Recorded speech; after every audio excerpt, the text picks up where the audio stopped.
Hello everyone, welcome on this YouTube channel. I'm Usha Yadav. So this is the second lesson of your biomolecule practice session जिसमें हम लोग gate exam को target करके कुछ एक previous year questions या कुछ एक कंसेप्ट्स को यहाँ पे क्लियर करने वाले हैं.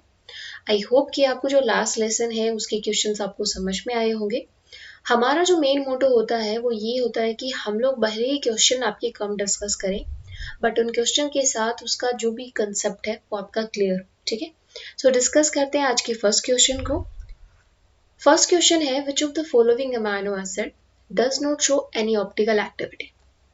Firstly, all you know that amino acid are the basic unit of your proteins. Proteins हमारी बॉडी का स्ट्रक्चरल एंड फंक्शनल दोनों बेसिस होता है. यानी कि हमारी बॉडी के अंदर जितने भी फंक्शंस होते हैं, हमारी बॉडी जितने भी फंक्शन परफॉर्म करती है वो प्रोटीन्स की हेल्प से ही कंप्लीट करती है, right.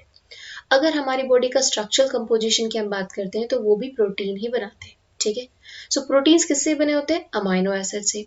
And all we know that हमारी बॉडी के अंदर 20 अमाइनो एसिड हैं जो सभी प्रोटीन्स के फॉर्मेशन के अंदर इन्वॉल्व होते हैं, जिसको अगेन हम लोग कुछ कैटेगरी में डिवाइड कर देते हैं कि उनमें से कुछ अमाइनो एसिड्स हमारे एसेंशियल्स हैं, कुछ अमाइनो एसिड हमारे नॉन एसेंशियल्स हैं, राइट.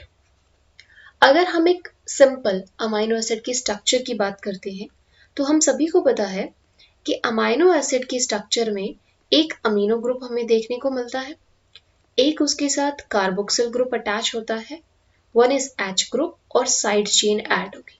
ठीक है, on the basis of presence of this side chain कि किस तरीके की साइड चेन किस अमीनो एसिड में प्रेजेंट है, हम लोग उन्हें कैटेगराइज कर देते हैं whether it is polar, non polar, whether it is basic और एसिडिक, राइट. अगर वो आपके अमीनो एसिड पोलैरिटी शो कर रहे हैं तो पोलर, कोई पोलैरिटी नहीं है तो नॉन पोलर, अगर उन पे पॉजिटिव चार्ज है तो बेसिक और नेगेटिव चार्ज है तो एसिडिक, राइट. हम लोग इस तरीके से उन्हें कैटेगराइज करते हैं. और दूसरे कंसेप्ट की अगर यहाँ पे मैं बात करूं तो जितने भी अमाइनो एसिड होते हैं एक्सेप्ट अ सिंगल वन वो ऑप्टिकल एक्टिविटी शो करते हैं. ये क्वेश्चन जो ऑप्टिकल एक्टिविटी की जो कंसेप्ट मैं आपको बता रही हूँ, गेट के एग्जाम में ये क्वेश्चन आपसे पूछा ही जाता है, चाहे वो केमिस्ट्री पोर्शन में आपसे पूछे, चाहे वो आपको बॉटनी, जूलॉजी या बायोकेम के पोर्शन में पूछे.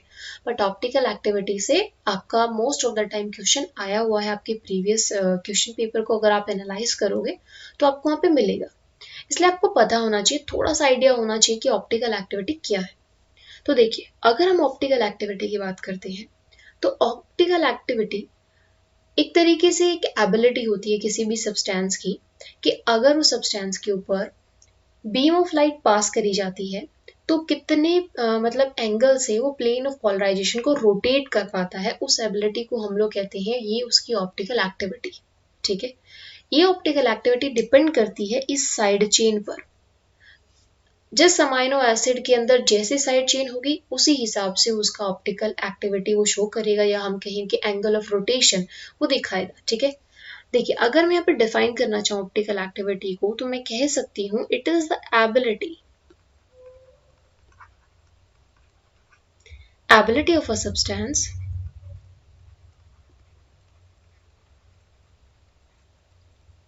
to rotate the plane of polarization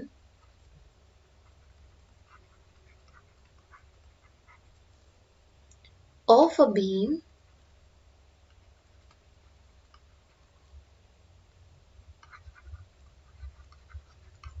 that is passed through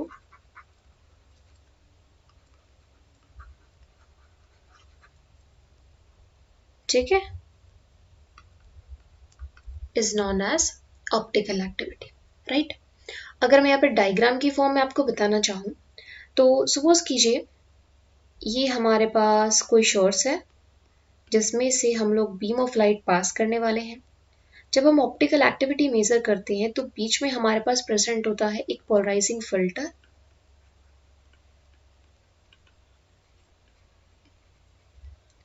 यहाँ पे सेंटर में हम लोग हमारे सब्सटेंस को रखते हैं और एक और हमारे पास यहाँ पे फिल्टर लगा होता है जिसे हम कहते हैं एनालाइजर, जो कि एनालाइज करता है कि क्या एंगल ऑफ रोटेशन यहाँ पे बनने वाला है।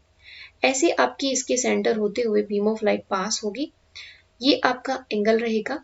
जितना यहाँ से रोटेशन हुआ, ठीक है, उस एंगल को हम लोग मेजर कर लेते हैं, कितना यहाँ पे एंगल यहाँ पे रोटेट हुआ, यानी कि प्लेन ऑफ पोलराइजेशन को सब्सटेंस ने कितना रोटेट किया, ठीक है, उससे हम लोग मेजर करते हैं।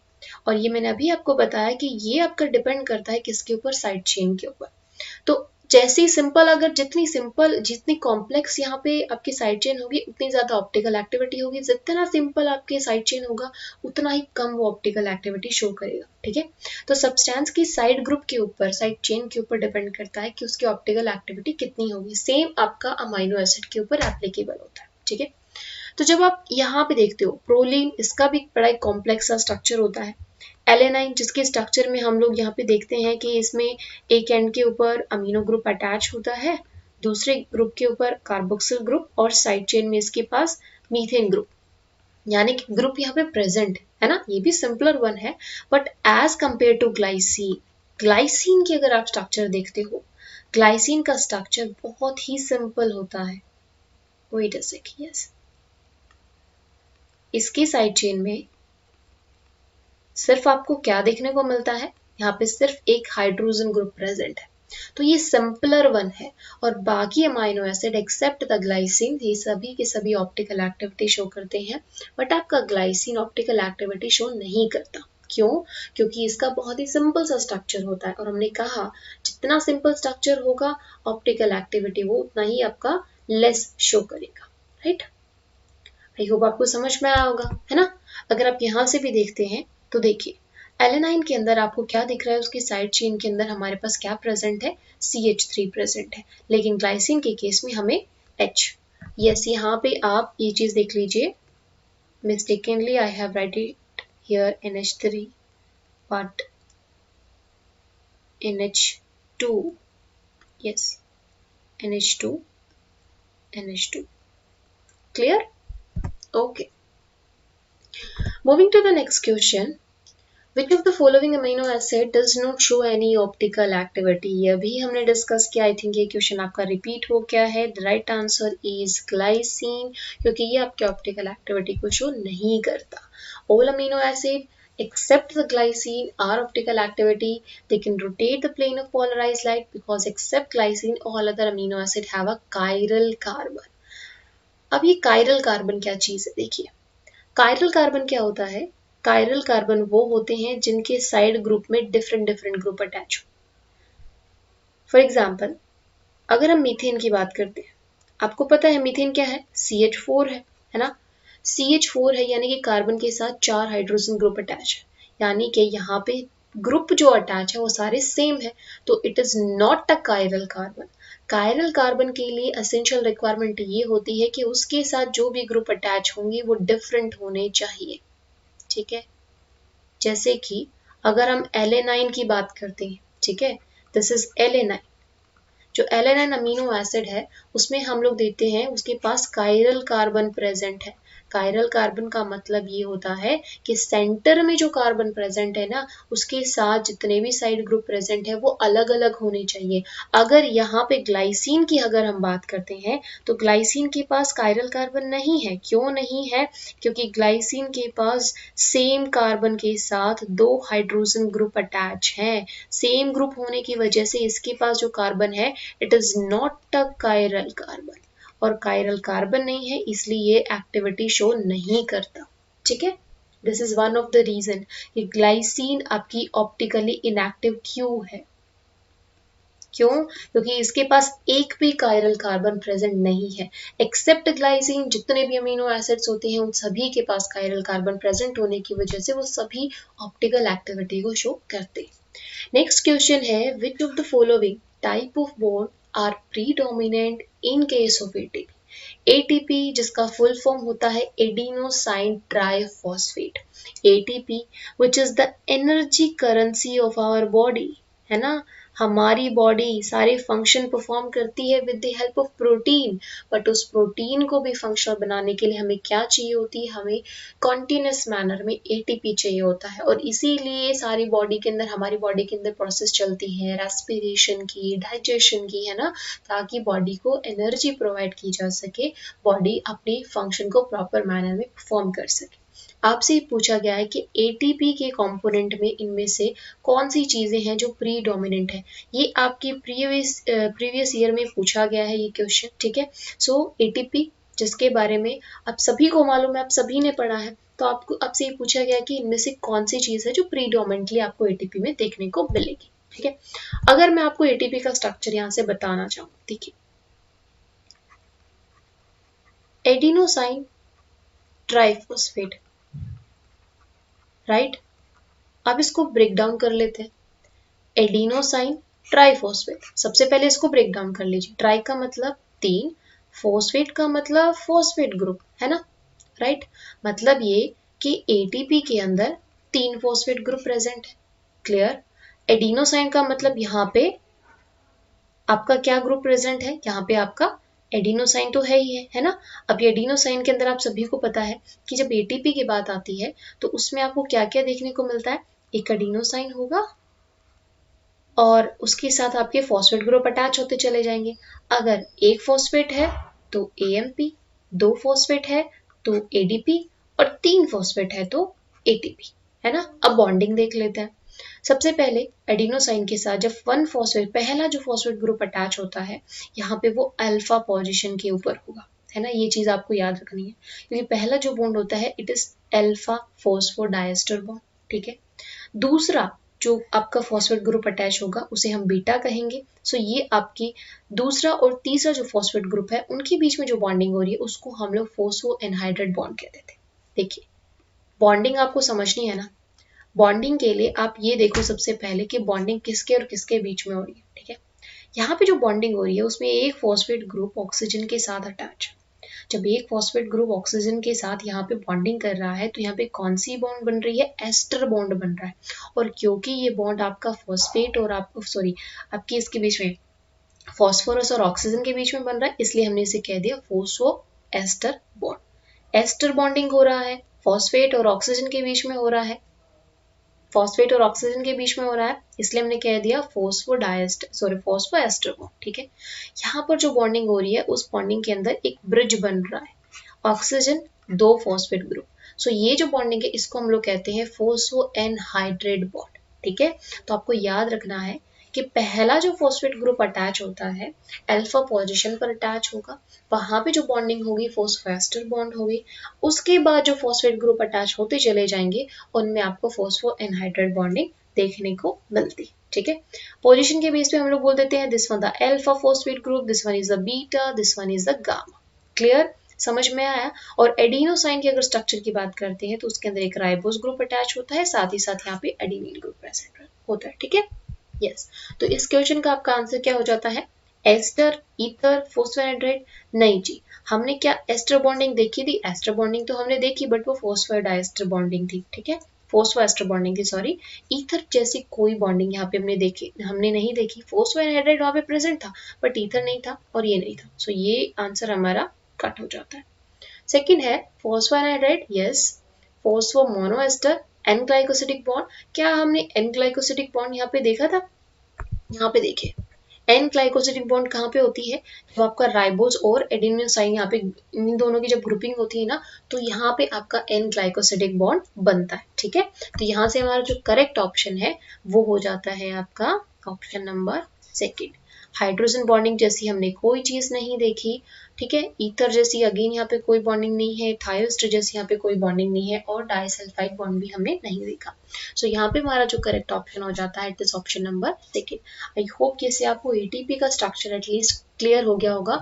और मेक श्योर इस स्ट्रक्चर को आप याद कर लें क्योंकि ये आपका आई थिंक 1 और 2 टाइम पूछा गया आपके एग्जाम के अंदर। सो मेक श्योर कि आप एटीपी के स्ट्रक्चर को, उसकी बॉन्डिंग को अच्छे से क्लियर करें। Moving to the next question, optical activity can be measured by। अभी हमने समझा कि ऑप्टिकल एक्टिविटी क्या होती है, अब हम लोग बात करते हैं कि ऑप्टिकल एक्टिविटी को आप मेजर कैसे कर सकते हैं। देखिए, आईसीएमआर में और गेट में क्वेश्चन आपसे पूछे जाते हैं इंस्ट्रूमेंट से। 1 और 2 क्वेश्चन आई थिंक आते हैं जिसमें आपसे पूछा जाता है कि कौन सा डिवाइस यूज किया जाता है किस चीज को मेजर करने के लिए। तो ऑप्टिकल एक्टिविटी को मेजर करने के लिए आप कौन सा डिवाइस यूज करोगे? देखिए, थर्मामीटर आप सभी को पता है टेम्परेचर मेजर करने के लिए होता है। कैलोरीमीटर या आपकी कैलोरीज को मेजर करने के लिए या कहीं एनर्जी को मेजर करने के लिए। पोलारीमीटर पोलारिटी को, और स्पेक्ट्रोमीटर, ठीक है, स्पेक्ट्रोमीटर के लिए आपका स्पेक्ट्रोमीटर के लिए that is a different thing, right. Polarity, जो पोलारीमीटर है वो पोलैरिटी को मेजर करता है ना। और ऑप्टिकल एक्टिविटी के अंदर हम लोग क्या देखते हैं? हम लोग यही चीज तो देखते हैं ना। ऑप्टिकल एक्टिविटी में हमने यही तो देखा, जो साइड ग्रुप प्रेजेंट है या जो कायरल कार्बन प्रेजेंट है उसके उसके अकॉर्डिंग हम लोग रोटेशन देखते हैं प्लेन ऑफ पोलराइजेशन की, राइट। तो हम लोग यहाँ पे क्या मेजर करते हैं? पोलैरिटी ही मेजर करते हैं। और पोलैरिटी को किससे मेजर करेंगे? पोलारीमीटर से। तो पोलारीमीटर एक ऐसा डिवाइस होता है जो यूज किया जाता है to measure the optical activity of any amino acid. Clear? So the magnitude of the optical activity is measured as an angle of rotation। जो मैंने आपको लास्ट स्लाइड में यहीं पे बताया था कि एंगल ऑफ रोटेशन, यहाँ पे जो एंगल ऑफ रोटेशन होता है ना, this is the angle of rotation. ये आपका इस साइड भी हो सकता है, ये डिपेंड करता है कि आपका सब्सटेंस किस हिसाब से आपकी प्लेन ऑफ पोलराइजेशन को रोटेट करता है, उस हिसाब से हमें एंगल ऑफ रोटेशन मिलता है और उसी को मेजर करते हैं हम with the help of the polarimeter, right. Clear? Yes. Now moving to the next question, example of basic amino acid। अभी मैंने आपको बताया कि 20 अमाइनो एसिड है और इसकी साइड चेन के बेस पे हम लोग कैटेगराइज करते हैं उन्हें, whether it is basic, acidic, non polar, polar, right. तो आपसे पूछा गया है बेसिक अमाइनो एसिड की एग्जांपल बताइए। तो इसके लिए आपको एक ट्रिक याद रखनी है, आपको याद रखना है हल, ठीक है, हल याद रखना है। H से आपका histamine, oh sorry, not histamine, it's histidine, yes, histidine। A से arginine और L से लाइसिन। जब भी बेसिक अमीनो एसिड की बात आती है तो हम लोग इन दोनों की तरफ जाते हैं, आर्जिनिन और लाइसिन, ठीक है। सो यहाँ पे ऑप्शन में आपको क्या दिया हुआ है? Arginine and proline. प्रोलिन आपका बेसिक अमीनो एसिड बिल्कुल नहीं है, ये आपके अनचार्ज अमीनो एसिड में आता है। Lysine and glycine, lysine again positively charge है, बेसिक अमीनो एसिड है, बट ग्लाइसिन नहीं है, बिकॉज ग्लाइसिन के अंदर हमें पता है कोई चार्ज यहाँ पे नहीं होता है, सिंपल सा स्ट्रक्चर होता है इसका। एक साइड NH3 प्रेजेंट होगा, यहाँ पे कार्बोक्सिल ग्रुप प्रेजेंट होगा, राइट। यहाँ पे आपका हाइड्रोजन और हाइड्रोजन, तो कोई चार्ज इसके ऊपर प्रेजेंट नहीं है, सो ग्लाइसिन हमारा कट हो जाता है। फिनाइलएलानिन, फिनाइलएलानिन हमारा एक एरोमेटिक अमाइनो एसिड है, राइट, एक टाइप का एरोमेटिक अमाइनो एसिड है। लाइसिन पॉजिटिवली चार्ज है। लास्ट ऑप्शन और हमारा करेक्ट ऑप्शन है आर्जिनिन एंड लाइसिन, बिकॉज इन्हीं दोनों के ऊपर पॉजिटिव चार्ज होता है, ठीक है। और हाँ, आप इस क्वेश्चन को भी याद कर ले, कौन से आपके बेसिक अमाइनो एसिड हैं, कौन से आपके एसिडिक अमाइनो एसिड हैं, उनकी साइड चेन, ये सारी चीज आपको पता होनी चाहिए। इन शॉर्ट आपके पास सिर्फ 20 अमाइनो एसिड है, इन सभी की स्ट्रक्चर आपको याद होनी चाहिए, ठीक है। आर्जिनिन की स्ट्रक्चर और लाइसिन की स्ट्रक्चर में भी अगर आप देखते हो तो यहाँ पे देखिए, यहाँ पे एक और एक्स्ट्रा NH2 ग्रुप प्रेजेंट है ना, और इसी NH2 ग्रुप की प्रेजेंस से, इस अमीनो ग्रुप की प्रेजेंस की वजह से इसके ऊपर एक पॉजिटिव चार्ज आ जाता है। सेम ऐसे ही आपके आर्जिनिन के अंदर यहाँ पे एक एक्स्ट्रा NH2 ग्रुप प्रेजेंट है ना। तो जब आपके एसिडिक अमाइनो एसिड का ऑब्जर्व करोगे ना तो उसमें आपको कार्बोक्सिल ग्रुप ज्यादा देखने को मिलेगा, क्योंकि कार्बोक्सिल ग्रुप के ऊपर ही नेगेटिव चार्ज होता है और अमीनो ग्रुप के ऊपर पॉजिटिव चार्ज होता है। तो जितने ज्यादा अमीनो ग्रुप होंगे उतना पॉजिटिव चार्ज, जितने कार्बोक्सिल ग्रुप उतना नेगेटिव चार्ज, ठीक है। इवन जब आप कैलकुलेट करते हो ना ज्विटर आयन और आप उनकी कैलकुलेशन करते हो उनके आइसोइलेक्ट्रिक पॉइंट को, उस टाइम पे भी आप देखते हो कि भी उसके अंदर कितना चार्ज प्रेजेंट है, कितना नहीं है, कितनी पीएच है, वो सारी चीजें आप कैलकुलेट करते हो, ठीक है। Yes. Now next question is desmosine is a derivative of। Desmosine के बारे में आपसे पूछा गया, desmosine, not sorry desmosine, it's desmosine is an derivate of, ये किसका डेरिवेट है ना, आपसे ये पूछा गया है। Yes, desmosine is an derivate of, किसका डेरिवेट है। तो देखिए, जब हम डेस्मोसिन की बात करते हैं, ये भी हमारा एक टाइप का अमाइनो एसिड है, जो कि किसके अंदर मिलता है, इलास्टिन में मिलता है, या हम कहीं इलास्टिक फाइबर में देखने को मिलता है। इलास्टिन एक प्रोटीन है जो मेनली किसके अंदर पाया जाएगा, आपकी स्किन में, लंग्स में, इलास्टिक आर्टरीज में। देखिए, नाम ही क्या बता रहा है, इलास्टिन प्रोटीन है। फंक्शन क्या होगा, इलास्टिसिटी प्रोवाइड करना। तो हमारी जो स्किन होती है उसको इलास्टिसिटी प्रोवाइड करता है, हमारी लंग्स को इलास्टिसिटी प्रोवाइड करता है। लंग्स को इलास्टिसिटी क्यों चाहिए, अब सभी को पता है कि हमारा जो लंग्स है, जब हम लोग एयर को लेते हैं तो वो फैल जाता है ना, और जैसे हम एयर को छोड़ते हैं, ब्रीद आउट करते हैं, तो वो सिकुड़ जाता है, राइट। तो उस टाइम पे उसकी जो मसल्स, उसकी जो वॉल है वो इलास्टिन प्रोटीन की बनी होती है, मैं यानी कि उसके अंदर इलास्टिन प्रोटीन अवेलेबल होता है, ताकि लंग्स आपके प्रॉपरली क्या कर सके, फैल सके, सिकुड़ सके, यानी कि एयर ब्रीद इन और ब्रीद आउट की जो प्रोसेस है प्रॉपरली कंडक्ट हो सके, ठीक है। तो वहां पे आपके इलास्टिक फाइबर प्रेजेंट होंगे। आर्टरीज के अंदर आपका इलास्टिक फाइबर प्रेजेंट होता है, या इलास्टिन प्रोटीन हम कहें, क्यों प्रेजेंट होता है, आपकी आर्टरीज का काम भी क्या है, उनके अंदर भी वेसो कंस्ट्रिक्शन या वेसो प्रेशन होता है, तो उस टाइम पे भी आपको इलास्टिक फाइबर की जरूरत पड़ती है, ठीक है।